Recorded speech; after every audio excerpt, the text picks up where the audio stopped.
Tanti auguri, amore. Quante volte lo festeggiamo questo?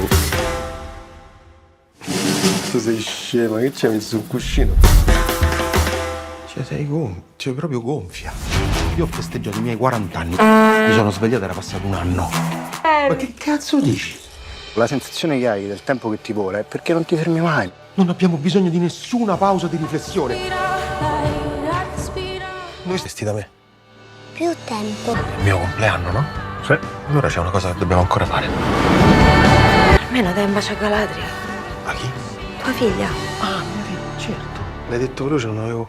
Vado. Standing in the hallway, Dante hears the countdown to the new year starting in the main hall. He rushes back to the party, pushes through the cheering crowd, and finds his fiancée. At least, that's what he thinks, then kisses her. When he pulls away, horror flashes across his face. He kissed the wrong woman. Matching outfits had thrown him off. Unfortunately for him, his real fiancée saw everything. Furious, she slaps him and storms out, ending their relationship. Not too heartbroken, Dante decides to meet the woman he mistook for his fiancée, Alice. Over time, Alice and Dante move in together, renovate their house, and build a comfortable life. October 26, 2010 arrives, Dante's birthday. Dressed in a lovely gown, Alice wakes him up with a song and dance before making him a special birthday pancake. But Dante isn't amused. Alice had turned off his alarm, and now he's running terribly late for work. He forces down a few bites of breakfast on the go and rushes out the door. When Dante arrives at the insurance company where he works, he realizes with dread that he completely forgot about an important meeting scheduled for that day. Meanwhile, Alice spends her morning at home working on her art. She's a painter. Later, she changes into another elegant dress and starts preparing for the birthday party, decorating the yard with friends who've come to help. Just then, Dante calls. He tells her he has to stop by his father's place after work. He couldn't make it during lunch because of meetings. He promises to come home as soon as possible. At his father's house, Dante hands over a box of belongings his dad had asked him to bring. Not wanting to linger and listen to the old man's rambling stories, he says a quick goodbye and steps outside. Just as he's about to head home, he gets a call from the carpenter. The new bathroom door is ready, but it has to be picked up today or he'll have to wait until April. Not wanting to live behind a shower curtain for months, Dante decides to go pick it up right away. After struggling to load the new door into his small car, Dante speeds home, but luck isn't on his side. He ends up stuck in heavy traffic. When he finally returns, night has already fallen. To his surprise, his friends are there waiting. They threw him a surprise birthday party. After saying hello to everyone, Dante steps away for a moment to install the new door. While he's busy with that, his friend walks in and gives him a special 40th birthday gift. It's tickets to a roller coaster park. When they were kids, both of them were too scared to ride. Now, they finally get to make that childhood dream come true. But Dante just shakes his head. He doesn't have time for things like that. Maybe in 10 years, if he keeps working hard, he'll finally have some free time. But not now. Back at the party, Dante accepts gifts and congratulations from his friends. Then Alice gives him her own gift, a painting she made especially for his birthday. Later, a cake with candles is brought out for him. Surrounded by smiling faces, Dante makes a wish and blows out the candles. That night, Alice decides to surprise him again. She dresses up as Arwen from The Lord of the Rings. Laughing, she admits she couldn't decide between dressing as Frodo or Arwen, but in the end, she figured she'd rather not have hairy feet, and the elf suited her better for a romantic night. Amused and pleased with her choice, Dante pulls her close and turns off the lights. The next morning, Dante wakes up to the sound of his alarm. As he steps out of the bedroom, he hears Alice vomiting in the bathroom and assumes she just drank too much at the party. But when he walks into the living room, he notices something strange. There's new furniture, decorations, and objects he's never seen before. And that's not the only shock waiting for him. When Alice walks in, he freezes. Her belly is huge. At first, Dante laughs it off, thinking it's some kind of prank, and she's hiding a pillow under her shirt. But when he lifts her t-shirt, he realizes it's real. She's pregnant. Panicking, he tries to understand what's going on. How could it be that just yesterday they celebrated his birthday, and today Alice is 21 weeks pregnant? As she listens to his confused rambling about yesterday, Alice looks at him worriedly and says everything he's describing happened a year ago. Today he's turning 41. Dante glances at the calendar and sees the date, 2011. Still in shock, he tells himself that all he needs is a shower and a little rest. After waking up some time later, Dante walks out of the bedroom and happily notices that Alice no longer has a belly. He decides it must have all been a dream and tells her about it. She laughs. Yeah, that really would be a nightmare. She's definitely not ready to be pregnant again. Just then, a baby's cry echoes from the living room. Slowly walking toward the crib, Dante sees an infant lying inside. Alice picks up the baby, smiles, and wishes Dante a happy birthday before placing the child in his arms. Shocked to realize he now has a daughter, Dante holds her awkwardly at arm's length, not sure what to do or how to process what's happening. Handing the baby back to Alice, he asks what her name is and learns it's Galadriel. The name surprises him, but it turns out he had actually agreed to it when the baby was born. Convinced something's wrong with him, Dante goes to see a doctor, but the doctor assures him that all his tests came back perfectly normal. He's completely healthy. Dante wonders if maybe he's developing Alzheimer's just like his father. The doctor, however, insists that the disease isn't hereditary and that Dante is probably just overworked and stressed. He advises him to rest and spend more time with his family. Disappointed that the doctor couldn't help, Dante heads back home. Later, Alice tries to finish a project, but the baby's constant crying makes it impossible to concentrate. Frustrated, she snaps at Dante for never helping with the baby and leaving everything to her. Still struggling to accept this new reality, Dante goes to check on Galadriel. He gently rocks her, doing his best to calm her down. Once she finally falls asleep, he sits beside her in a chair, trying not to doze off himself. After a while, he decides to splash some water on his face to stay awake, but when he looks in the mirror, he's horrified to see that he's grown a mustache. Heading into the kitchen, he notices the date, October 26th, 2013, his birthday again. He decides to tell Alice that something's really wrong with him, but she misunderstands and thinks he's talking about their relationship. Realizing she doesn't understand, Dante decides to go to work. Before he leaves, Alice asks him to say goodbye to their daughter, but she doesn't immediately know who she's talking about. He steps outside and finds that Galadriel is now much older and already walking. To his surprise, Alice tells him that their daughter said her first words a long time ago, and that Daddy was just the 8th person to hear them. Still in shock, Dante meets his friend Valerio in the park and tells him about his time jumps, explaining how he's lived the past 3 years in just 3 days. He even went to a doctor about it, but they found nothing unusual. Valerio listens but remains skeptical, saying Dante just needs to slow down and work things out with Alice. He's heard she might be planning to see a family therapist. This news catches Dante off guard. After thinking about it, he decides to quit his job. Maybe that way he can finally fix something in his life. When Dante arrives at the office, he heads straight to the director's office to hand in his resignation. Knocking on the door, he walks in only to find the chair empty and the boss nowhere to be seen. Confused, he steps out into the open office and asks his coworkers where the director is, but they just burst out laughing. Turning around, he sees a nameplate on the door with his own name on it. It turns out Dante himself is now the director of the company. Trying to understand how that happened, he calls Francesca into his office. She explains that he was promoted 8 months ago after Pintucci retired. Dante had been the obvious choice because of his hard work and dedication to the company. Completely stunned, he insists he remembers wanting to quit, but then he learns that the position comes with excellent family insurance, a high salary, and various benefits. Suddenly, it all makes sense. He must have stayed for the sake of his family. He also learns that Francesca married Gaetano, which surprises him even more since he was the one who approved her honeymoon leave. A bit later, all the employees surprise Dante with a giant cake to celebrate. When he leaves the office, he discovers he's now driving a large, expensive Lexus. On the way home, he hears the news that the Pope has resigned. At that moment, Alice calls. She is waiting for him at a family therapy session. He's pretending he remembers everything. Dante asks for the address and rushes to meet her. At the therapist's office, Dante feels completely lost. In his mind, there's nothing wrong with their relationship. The therapist gives them an exercise to visually show how each of them feels in the marriage. Alice shows that Dante is practically absent from their family life. He barely spends time with their daughter and is always working. There are even days when he sleeps at the office. The therapist reminds him that a few sessions ago, he admitted he sometimes doesn't even want to come home. Overwhelmed by the accusations, Dante snaps. He yells that he works himself to death for her so she can stay home and draw her little pictures. The words sting Alice, though, and she tries to hide how much they hurt. After the session, she leaves to run errands while Dante returns home. There, he finds toys scattered on the floor and family photos on the kitchen table. Opening the fridge, he takes out a beer, drinks a sip, and puts it back. But when he closes the fridge door, all the photos are gone, and every trace of the child has disappeared from the house. Panicking, Dante calls Alice. She reminds him that they agreed to take a break and live separately for a while. He's shocked. He doesn't understand how things have fallen apart. He loves her. He needs her. He begs for her address so he can come over, but she says she'll stop by after dropping their daughter off at dance class. The moment he hangs up, the phone rings again. It's the nursing home. His father has climbed onto the edge of the balcony and refuses to come down. When Dante arrives, he finds his father sitting on the railing. He pleads with him to come down and stop causing trouble. He tells him that he's going through a tough time right now, with more problems than he can handle. He's doing everything he can to take care of his family, something his father, based on his childhood memories, never really knew how to do. Dante bitterly reminds his father how lucky he is not to remember the past, how he ran off for 6 months with another woman, how he bought a yacht for $50,000 but couldn't afford a simple school trip for his son. Furious and full of resentment, Dante finally turns away. If his father really wants to jump, he won't stop him. A little later, standing by the open balcony, Dante smokes a cigarette, watching his medics tend to his father. When he returns home, he's startled to find Francesca in his kitchen, making him a celebratory crepe for his birthday and then kissing him. It turns out she divorced her husband a year ago and has been secretly seeing Dante for 6 months. He's completely shocked, unable to understand how this could have happened. Just then, the doorbell rings. It's Alice. Panicking, he tells Francesca to hide in the bathroom. He needs to talk to his wife about something important and she mustn't know there's another woman in the house. Once Francesca slips away, Dante rushes to open the door. When Alice steps inside, she tells him she misses him and that the gallery owner wants to give her a solo exhibition. Cutting her off, Dante confesses that he still loves her and she admits she feels the same. But then Alice notices a pair of women's shoes near the table. Realizing what's going on, she explodes. Furious with herself for letting her guard down and believing in his sincerity again, she storms out. Devastated, Dante breaks things off with Francesca, begging her to promise she'll never see him again under any circumstances. Enraged, she tells him to go to hell and leaves. But as soon as the door shuts behind her, he hears a voice from the living room. Turning around, he sees Francesca standing there again, holding 2 cocktail glasses she's made for his birthday. He's very upset. She promised she wouldn't return. Trying to talk sense into her, he says their relationship was a mistake. A boss shouldn't be dating his secretary. That only makes Francesca more angrier. She decides to end things for good, telling him she's already made a Tinder account and will find someone much better. When she finally leaves, Dante tells the guests he doesn't even know them and asks them to leave. Among the strangers, he notices Valerio, the only real friend who came. Once everyone is gone, Dante asks Valerio about Alice, then tells him about the wish he made on his 40th birthday, a simple one, to have more time. But somehow everything turned out the opposite. Valerio complains about his own sad life. No success at work, no family, no kids. The only comfort he has left is alcohol, but even that isn't helping anymore. Then he remembers the gift he gave Dante, tickets to a roller coaster they never went on. Later, Dante goes to see Alice and asks her to come back, but she refuses. She's heard those same words on every one of his birthdays, and she's tired of it. It's time to move on and live their own lives separately. For years, she thought she couldn't survive without him, but now everything has changed. She's realized she's independent and can take care of herself. Wishing him a happy birthday, Alice closes the door. Refusing to accept it, Dante pounds on the door, shouting that he loves her. Suddenly, a stranger opens it, Alice's new boyfriend. He thinks Dante is joking about not recognizing him and calls for Alice. She's used to her ex-husband's antics and asks the man to take their daughter and new dog for a walk. When Dante sees his daughter, he's surprised by how much she's grown. The last time he saw her, she was just a baby. Now she's 5. At the park, he spends time with Galadriel, asking about the dog and her mother's new boyfriend. She tells him Alice has been with Omar for a while now. They even live together. As they walk, he tries to learn more about his daughter, what she likes, what she's missing. She admits she wishes she could spend more time with him to play, talk, and just be together. Instead of always sitting at the computer or on the phone, Dante takes a walk with her and brings her home. On the way, he runs into Omar, who invites him to do yoga together. Omar says he has seen many people lose their balance in life and believes Dante is one of them. He tells Dante that the best thing he can do is to live in the present moment. Just then, the family's dog runs up to Dante with a toy. He picks up the ball and throws it. The puppy chases it, but when it returns, it's already a grown dog. Dante realizes time has moved forward again. At that moment, Dante's phone rings. When he answers, it's Valerio. He's been waiting for him in the park for half an hour. When Dante arrives, Valerio tells him that Alice is still living with Omar, at least according to her Instagram photos. Then he explains what Instagram is, an app where people post pictures. The news about Omar keeps Dante restless. He's convinced the guy isn't right for Alice and that she deserves someone else. Valerio is surprised. Just yesterday, Dante said he actually liked Omar and thought he was perfect for his ex-wife. Then Valerio mentions Alice's art exhibition. It was wonderful. Dante suddenly decides he has to go see it. That puzzles Valerio even more. They had already gone to it together not long ago. He figures maybe Dante has been drinking since morning. That would explain the memory lapses. But Dante, noticing that Valerio is drinking juice, smiles and says he's glad his friend quit alcohol. Then comes a shock. Valerio reveals he has cancer and is undergoing therapy. He has only 5 more sessions left before doctors can tell whether he has a chance of recovery. As they walk through the park, Dante remembers the roller coaster tickets. All these years, he never found the time to go, but now it finally feels right. Still, Valerio refuses. His health won't allow it. Before they part, Dante hugs his friend and makes him promise they'll meet again tomorrow. Later, Dante goes to Alice's art exhibition. Walking among the paintings, he sees the story of their lives unfold, their therapy sessions, celebrations, how they met, reconciled, and broke up. Returning to his empty house, he goes through their old photos and realizes it's time to let Alice go. He can't change his life anymore. Soon after, he visits his father and admits he spent his whole life trying not to become like him, but ended up repeating his mistakes and lying to himself all along. His father, confused, starts telling him about how he and Rosa skipped class today to go to the seaside, and Dante understands that the illness is taking over. His father no longer recognizes himself or others. Suddenly, his father begins coughing violently, and Dante runs to get some water. When he comes back, the chair is empty and his father's belongings are packed into boxes. Another jump in time has happened. Leaving the care home, Dante calls Valerio, anxious when he doesn't answer. He fears his friend might have died during the time skip, but to his relief, Valerio is alive and waiting for him outside. They hug and Dante learns that Valerio survived and recovered. Remembering it's his birthday, Dante suggests they finally go on that roller coaster ride they've been postponing for years. Without delay, they head to the amusement park. On the ride, they laugh and cheer like kids, but at some point, Dante passes out. When he comes to, he sees a flood of messages from the office. Borrowing Valerio's car, he drives to work and calls Alice on the way. He asks her to stay at his place tonight with their daughter. Reluctantly, she agrees. When Dante arrives at the office, he announces to his employees that he's decided to take all his unused vacation days, every single one he's accumulated over the years, 96 days in total. He says there are more important things in life than work now. Before leaving, he apologizes to Francesca for how he treated her, only to learn she's been in a relationship with a woman for the past 3 years and that she doesn't need his apology. On his way home, Dante stops by an animal shelter and adopts a dog, a gift for Galadriel. At home, he surprises his daughter with the puppy and asks Alice to spend the day together, just the 3 of them. They paint, dress up in costumes, play with the dog, and finally spend time as a real family, something Dante had never done before. That evening, as he's tucking his daughter into bed, he asks Alice to stay the night. She can sleep on the couch, he says, and he's sure Omar won't mind. After she agrees, Dante sits with Galadriel to read her a bedtime story. Pulling a book from her backpack, he realizes it was written by Alice for their daughter. When the story ends, he hugs Galadriel tightly and promises he'll always be there for her. The next morning, he wakes to find the bed empty. Getting up, he walks into the living room and smiles when he sees a little puppy and Alice with Galadriel in the kitchen. Even though his birthday was yesterday, they decided to clean up a bit and make him pancakes. That's when he realizes it's finally the next day, October 27th. Noticing his confusion, Alice asks if everything's okay. Dante says yes, though his voice trembles slightly. After a pause, he admits that over the past few years, he's completely lost track of what he was doing and what he was living for. He knows he can't get those years back, but now he finally understands what he wants moving forward. Alice tells him that one day a year isn't enough to prove someone can change. He disagrees. People do change, he says, and he's taken 96 days off just for her. But Alice doesn't believe him. She insists he won't be able to sit still. He'll probably find a new job before his vacation's even over. Dante assures her that this time things will be different. She just shakes her head, saying, "People don't change." He looks at her quietly and replies, firm but gentle, "There's still time." Standing by the table, the 3 of them, Dante, Alice, and Galadriel,